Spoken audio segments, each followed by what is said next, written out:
When one enters a synagogue, when one walks into the sanctuary, our tradition gives us a verse to say. It's written in the Siddur, in the prayer book, that one says, Ma tovu ohalecha Yaakov, mishkanotecha Yisrael. How goodly are your tents, O Jacob, your dwelling places, O Israel. This verse is taken from our Torah portion this week, Balak, as we read about the wicked prophet Bilam, who wants to curse the people, who wants to curse the Israelites, the Jewish people. And ultimately, according to the Talmud, even though he wanted to curse, all that came out of his mouth was blessing. God made it that he said only blessing. But even in that blessing, he shortchanges the Jewish people just a little bit. How goodly are your tents, O Jacob, refers to the synagogues and to the study halls. And he refers to them, he calls them mere tents. That's what they are to a prophet like Bilam. That's what they're meant to be, is just a tent, something that doesn't have stability, something that doesn't have permanence. And the question is, why in our tradition do we refer to this verse? Do we invoke this verse when walking into our synagogues? It came from the mouth of the wicked prophet. It came from an unholy source. So why do we use that verse? And perhaps that's the very reason we use that verse, because it comes from the mouth of somebody who underestimated us, who said, your synagogues, your study halls, they're just tents. They're here now, and then they're going to come down, and they're not going to be here tomorrow.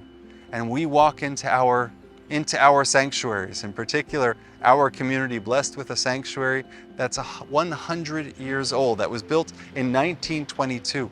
And we say this verse, how goodly are your tents, O Jacob. Look at the tent that we have built. Look at the building of stability. Look at the community that we've built. This proves that wicked prophet wrong, who wanted to curse us and even in his blessing shortchanged us. And what maintains that stability? Well, in our tradition, as the Talmud says, that one cannot have a Beit Midrash, one cannot have a study hall without the concept of chidush, of novel ideas, of innovations. That's what sustains us, renewing ourselves. I recently heard a story about a great Rav David Kviat, who is a leader of the Mir Yeshiva in New York, in Brooklyn. And he was one of the original Mir Yeshiva students. When that yeshiva was founded in Poland before the war, and during the war they had to flee together, and they fled through Siberia to Japan, and then ultimately to Shanghai, and then finally he settled in Brooklyn and became a leader of that yeshiva. And this Rav David Kviat wrote some extraordinary books, but in his mid to late 40s he began to notice a tremor, that he had developed a tremor, and it was nothing that concerned the physicians too much, but it got progressively worse over time. And it never stopped him from writing. He continued to write his ideas, his novel ideas, and then someone would transcribe it and would print it, and that's how his books came about. But his tremor got worse and worse, and his handwriting got progressively worse and worse, until the people around him couldn't read his handwriting, and so they found a scholar in Jerusalem who specialized in deciphering handwriting, and he was able to have his writing, Rav David Kviat was able to have his writings interpreted. But then, over time, it became so illegible, his writing became so illegible that even he couldn't read his own writing, let alone an expert in handwriting. And they didn't know what to do. Was he to stop writing at that point? So one of his students meekly came up to him and suggested, Rebbe, a Rav, maybe you would consider getting a computer, a typewriter, put a big computer on your desk and you'll be able to learn how to type maybe one letter at a time. And he said, well, it's worth a shot. What else do I have to lose? And they put a big computer on his desk, and he began to type one letter at a time.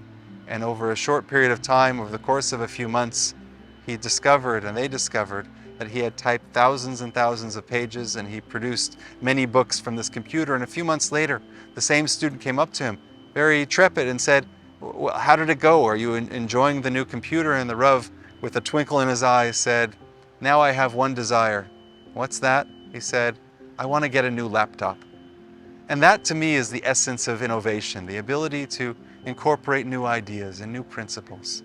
And that's what keeps our sacred places vibrant and alive. That's the difference between the tent that Bilam, that the wicked prophet referred to, and the edifices of stability, those buildings of permanence and presence that we're blessed to occupy and we're blessed to pray in, such as our synagogue here at Shar HaShamayim.